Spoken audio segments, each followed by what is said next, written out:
Bonjour tout le monde. Bonjour Diane. Salut Alexandre. Alors, cette semaine, qu'est-ce qu'on aborde? Ben, je crois qu'on va revenir sur le stress. On a eu un épisode sur le stress, mais ça me stressait de ne pas avoir tout dit ce que j'avais à dire. Fait que je dis, non, il faut revenir sur le stress, il faut en parler. D'accord. Alors, pour le bien de ta santé mentale, on va te déstresser en parlant de stress. On se retrouve de l'autre côté, au cerveau dans le clos.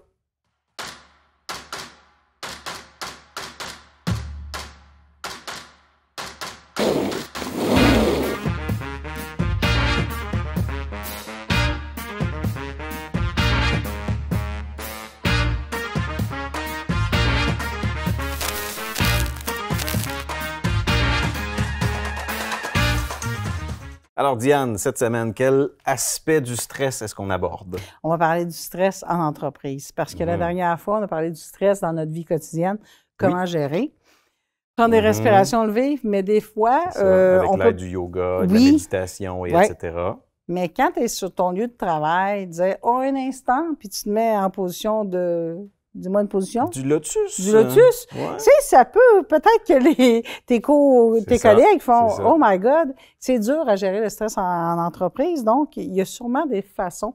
Il faut parler du stress partout, il existe. Et Sonia Lupien, qui est notre chercheuse, nous dit qu'on avait parlé du mammouth avec elle. Là, on va parler du ciné. C'est que le stress, notre cerveau, il est fait pour nous préserver du danger. C'est un détecteur à menace. Fait que le matin, il s'allume puis il dit « Je vais te garder en vie, Alexandre, compte sur moi. Si un auto arrive, tu vas avoir le réflexe de te reculer, tu n'y auras même pas pensé.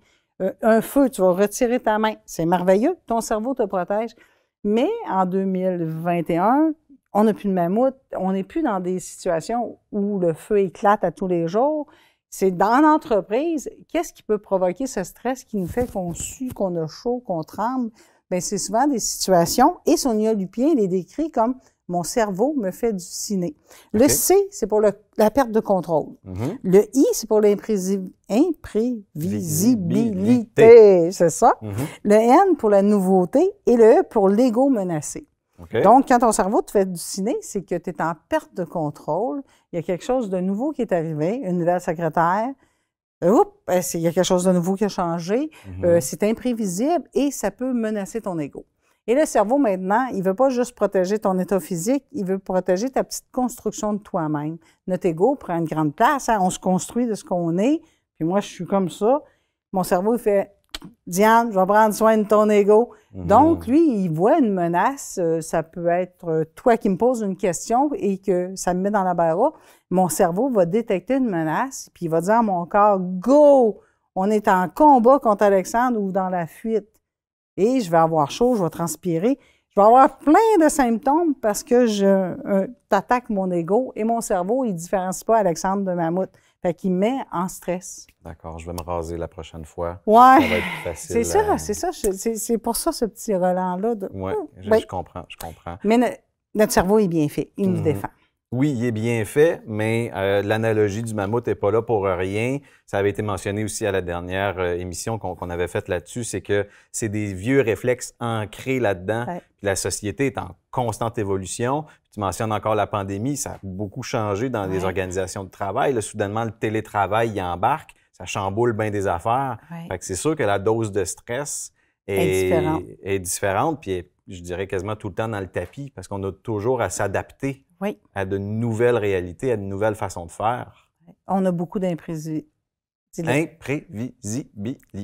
Et de nouveautés, en cause de la pandémie, c'est toujours dans notre milieu constamment. Donc, on est toujours victime de stress. Puis quand on est stressé, bien, le cerveau, il dit dopamine, cortisol. C'est des hormones qui vont nous affecter à la longue, user notre corps. C'est pas sympathique. Donc, on va inviter quelqu'un qui connaît ça, qui va nous en jaser. Ben oui, qui donc? Ben moi, j'avais pensé à Joey Turgeon. OK. Oui, il est enseignant au cégep. Oui, c'est le fun. Puis il est travailleur social. Puis lui, il joue toujours là-dedans le stress, il en parle, il fonctionne avec ça. Fait que j'aimerais ça qu'il vienne nous donner des trucs parce que je pense qu'il en parle en entreprise beaucoup. Et nous, aujourd'hui, on veut parler de stress en entreprise. Qu'est-ce qu'on fait? Absolument. Puis de mémoire, j'avais déjà parlé pour une de mes émissions. Alors, comme tu mentionnais dans le ciné, je vais flatter un peu mon ego. Ça va me déstresser. C'est ça. Donc, on se retrouve de l'autre côté avec Joey Turgeon. Bien, nous sommes de retour avec notre invité, c'est Joey Turgeon, et c'est un enseignant au cégep et aussi un formateur conférencier et un travailleur social. Puis pour parler de stress, ben c'est lui la personne idéale. Qu'est-ce que tu en penses? Très bon choix d'invité. Oui. Joey, salut. Bonjour, bonjour. Ça me fait plaisir d'être là. Ben oui. Salut. Donc, pourquoi le stress? Qu'est-ce qui t'intéresse là-dedans, dans le stress? Écoute, ce qui m'intéresse vraiment, c'est le fait que ça devient un problème de société. Avant la pandémie, c'était déjà un problème. Après la pandémie, ben, c'est plus de 70% des gens qui ont la difficulté à gérer leur stress. Puis quand on a de la difficulté à gérer notre stress, ça se transforme en un terme qu'on n'aime pas qui s'appelle l'anxiété. Mm-hmm. Ces problèmes-là amènent d'autres problèmes physiques, psychologiques et autres. Donc, si on ne le prend pas ça à la base, ben, on est prêt avec d'autres problèmes après, là, de tout ordre, là, parce que l'anxiété est coupable de plusieurs maux. Là. Ouais. Fait que c'est pour ça que je m'intéresse à ça depuis longtemps, mais l'après-pandémie, en tout cas, on est en train d'en sortir. Ça laisse des séquelles, hein? Ça a marqué beaucoup de gens. Oui, puis on s'en rend compte, oui, beaucoup. Et on avait touché le stress avec Pierrette, mais là, ce serait le fun de le toucher en entreprise, pas juste dans notre vie privée, de dire, hey, le stress en entreprise, on le véhicule autrement, ça se manifeste autrement, puis on n'a pas tous les mêmes outils, là, parce que tu étais à job, hein? Fait que tu n'es pas chez vous, tu ne peux pas te mettre en lotus, il y a plein de choses que tu ne peux pas faire. Mais tu peux faire quand même beaucoup de choses qui peuvent ressembler. Puis comme il y a beaucoup de gens qui vont rester en télétravail, il faut qu'ils se trouvent des moyens de faire ça, parce que le travail va prendre une autre forme pour les gens qui vont rester en télétravail. C'est tout un défi, puis ça amène son lot de stress. Est-ce que tu penses que ça en a amené plus que d'être à la maison, au travail? En fait, ça en a amené différemment. Mais quand tu es en télétravail avec des enfants, puis que tu partages une pièce, puis que le conjoint est en télétravail, puis le chat est en télétravail. Puis comment tu arrêtes à 5 heures, ça peut être tentant de travailler plus. Je pense qu'il y a des beaux avantages d'être en télétravail, mais il faut le gérer. Ouais. Comme un peu, on gère notre stress pour éviter que ça devienne de l'anxiété. C'est pas tout le monde qui a la même rigueur non plus. En télétravail, il y a beaucoup de tentations de procrastiner aussi. Donc, de moins performer, d'être moins productif. Mais en même temps, il y a une belle... les avantages du télétravail, c'est que tu peux faire une sauce à spaghetti pendant que tu travailles. Mais ça demande cette discipline-là. On était en retard. Mais ça a amené son lot de stress. Mais avant la pandémie, on était déjà une population qui vivait énormément de stress. Surtout à job, hein? Les Québécois, on est très performants. On demande beaucoup. On se valorise dans l'ouvrage. Mm-hmm. Pourtant, en 2021, il n'y en a plus de stresseurs dangereux, comme on a vécu avant. Tu sais. Mais notre cerveau traite encore ces informations-là comme si c'était des événements dangereux. Il n'y en a pas. Il n'y en a plus. La nouvelle secrétaire remplace le Notre vie est plus menacée. Là. Mais on traite beaucoup d'informations comme si c'était le cas. Puis, ce qui fait que plus on traite ça, plus ça se transforme en anxiété. Ouais. Ça devient un genre de mécanisme, puis on est prêt avec. C'est ça. Puis il y a des gens qui sont plus sensibles à ça, qui ont dans leur trait de personnalité une sensibilité à ça. Faut faire avec. On ne change pas qui on est, mais on peut changer comment on va prendre ces fait que c'est pas toujours l'entreprise, ça peut aussi partir de moi, tu sais. Je suis à job, ça part toujours de toi, en fait. C'est ma perception, hein. Puis l'entreprise, tu sais, c'est sûr qu'il y a beaucoup de pression qui peut venir de l'entreprise, mais au final, c'est comment tu vas gérer ça. Ouais.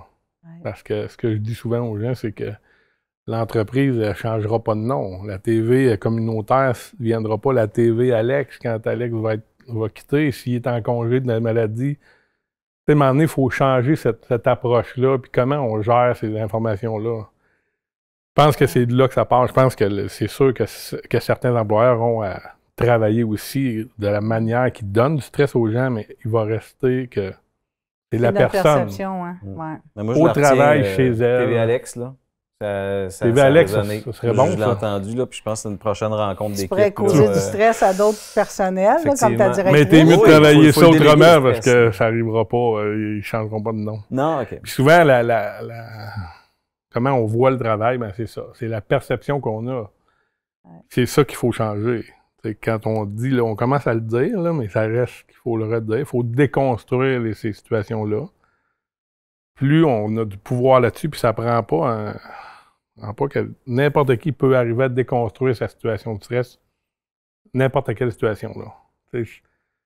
Ça se déconstruit en 4 éléments, là.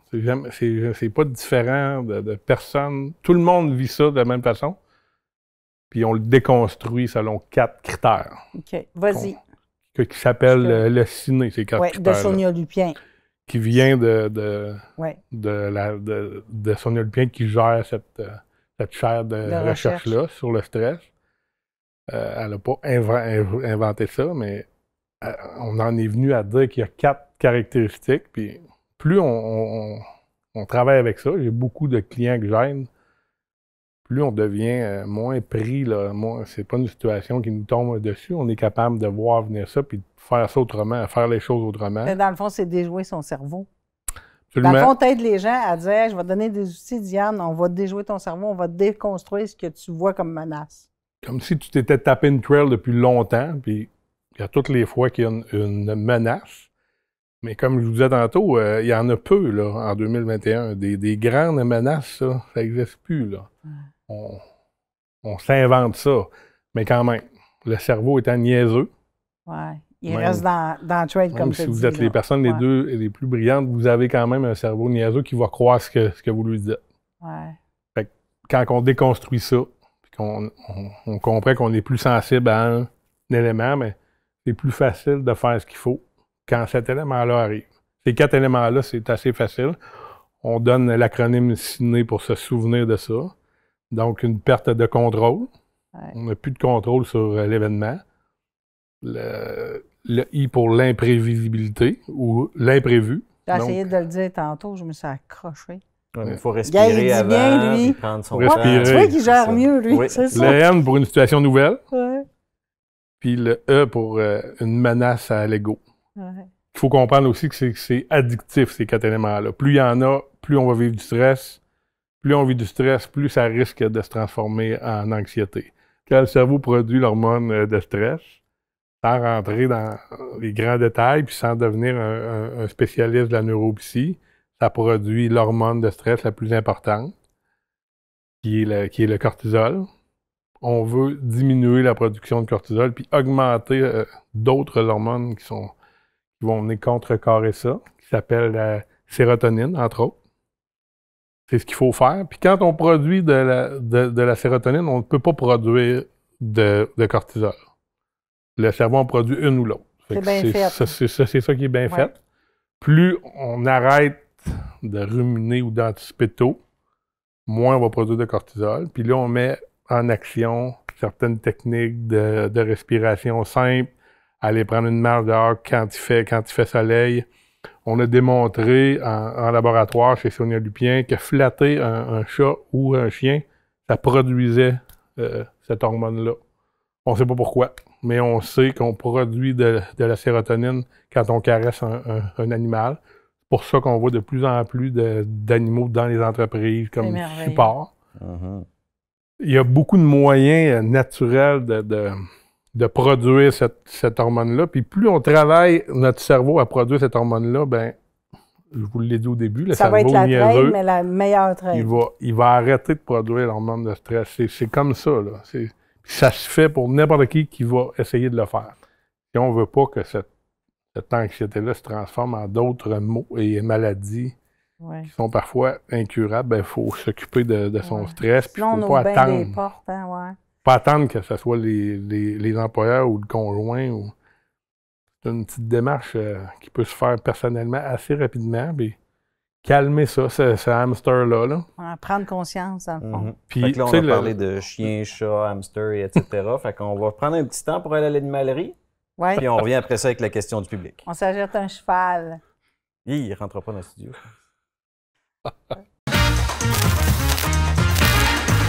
On est de retour avec la question du public. Puis ce coup-là, c'est Étienne, un jeune travailleur d'une trentaine d'années qui est stressé. Il sent beaucoup de stress. Ça commence à être un irritant à la job.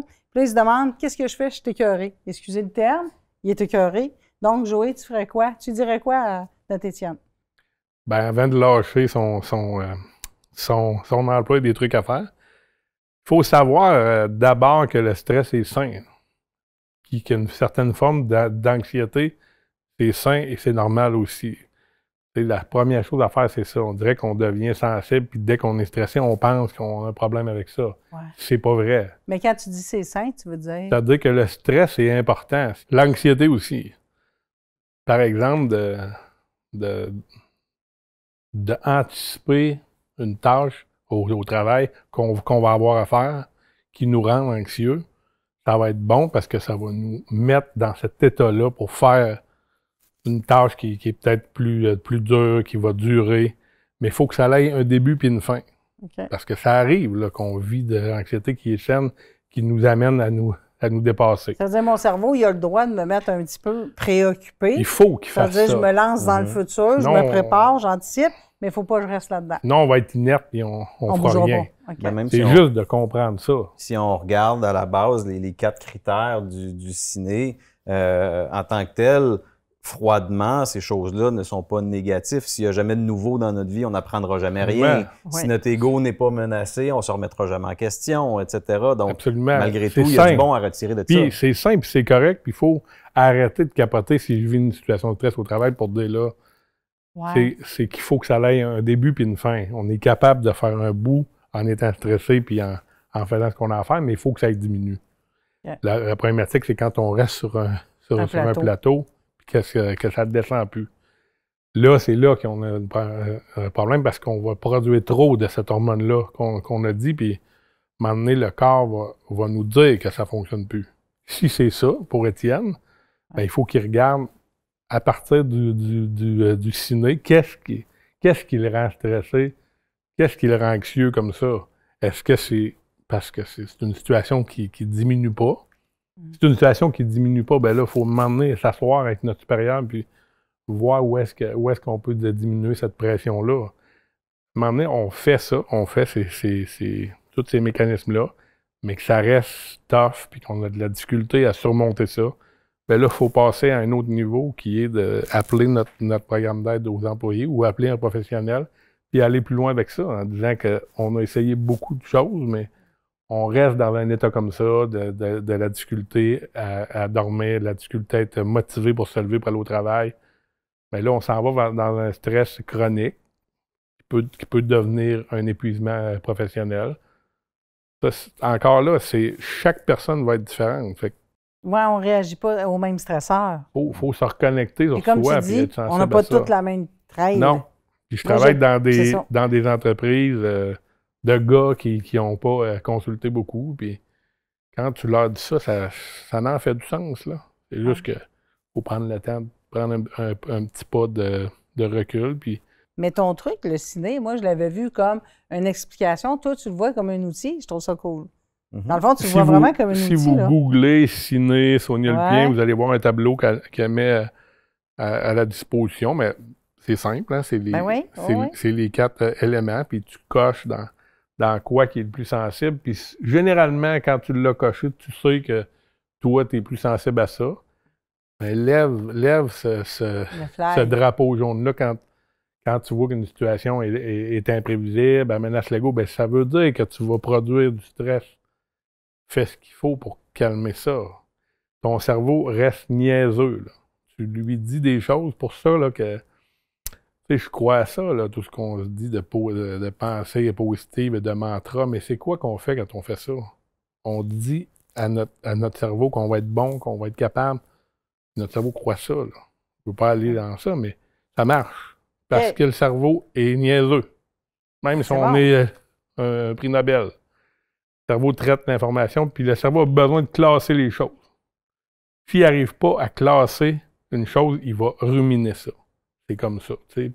Plus il va ruminer ça, plus il va produire... C'est comme un dossier en attente dans l'ordinateur. Faites quoi avec? Il faut qu'il classe ça absolument. C'est pour ça que ça te prend des plans A, B, C, D en cas de situation. Tu me fais la COVID, l'incertitude de la COVID. C'est le scénario parfait. Mais là, on est dans un stresseur qu'on ne contrôle pas, fait que ça devient difficile pour le cerveau de classer ça. Fait on est tous dans un état tout le monde, on est dans un état de stress quand même assez important. Parce qu'on n'arrive pas à classer, puis on a beau avoir des plans ABC, souvent ça marche pas. les données changent, fait que ça nous amène ailleurs. Ben là, l'intervention de la ration, de la rationalisation de la chose, de se dire, bon, mais ce problème-là que j'ai présentement, ben c'est ça, il faut y donner des ordres de priorité. Absolument. Classés. Puis, qu'est-ce que tu fais avec ça?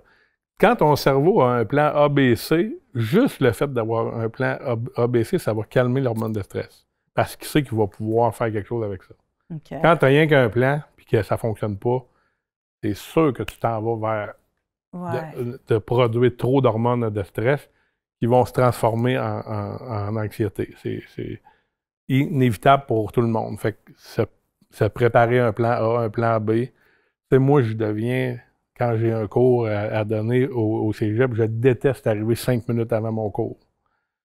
J'ai besoin d'arriver dans ma classe avant, de préparer ça. Je suis bien comme ça.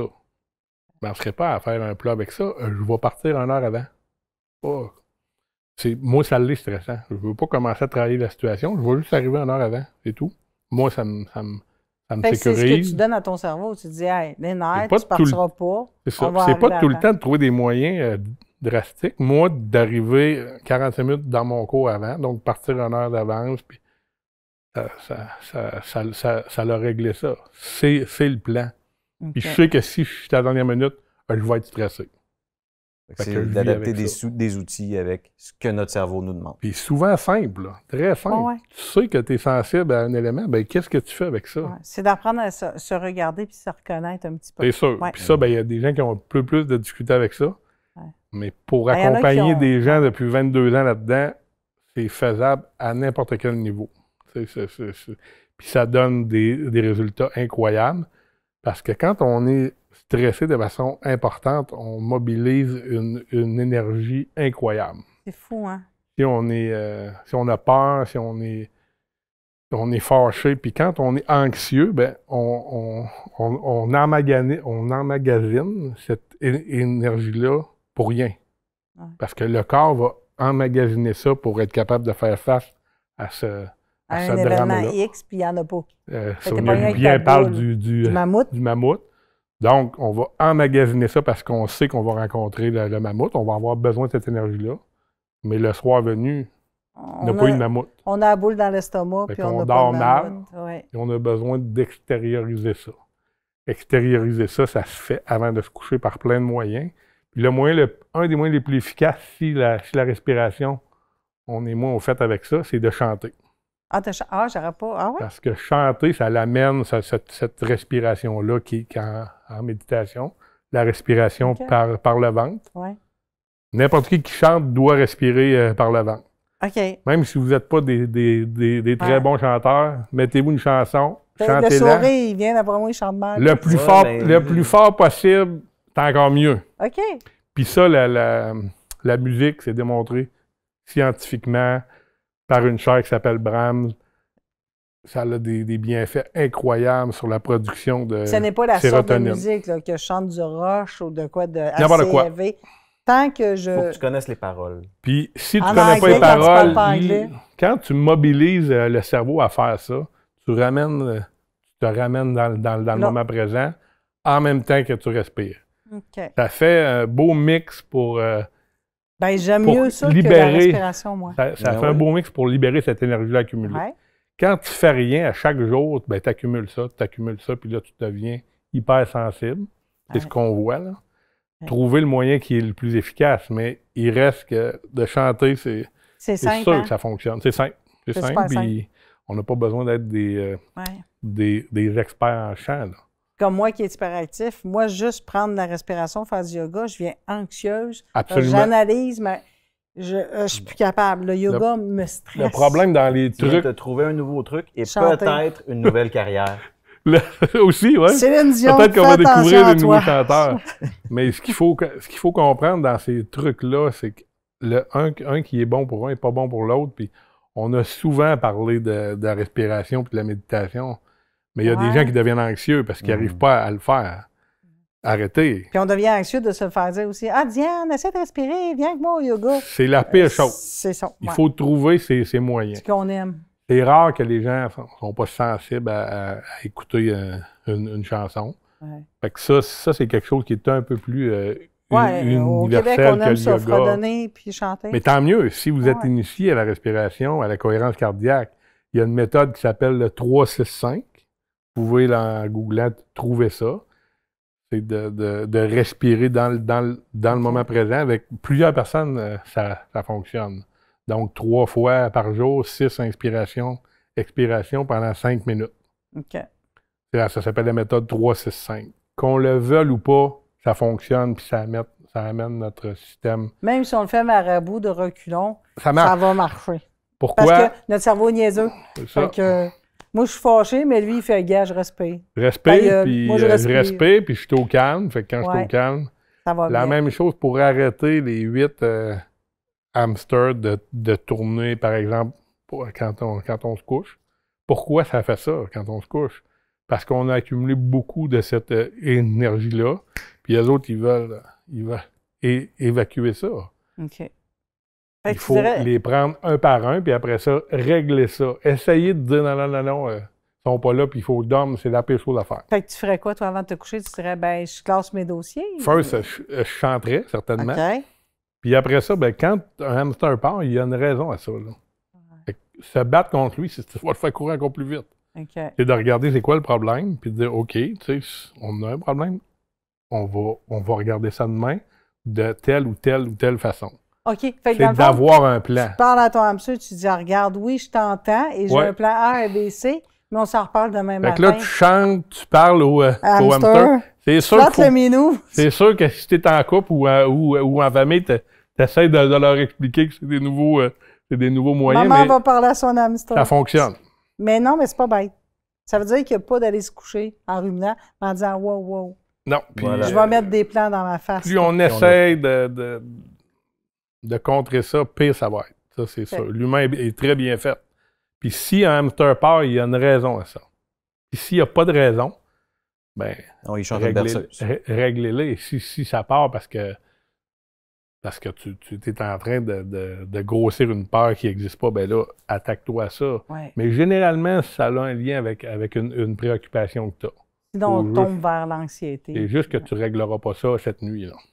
Ouais, c'est d'y parler demain matin. Demain matin. Fait que Joey, merci beaucoup. Merci. Merci des conseils. On se voit demain matin, OK? Demain matin et pour nous, la semaine prochaine.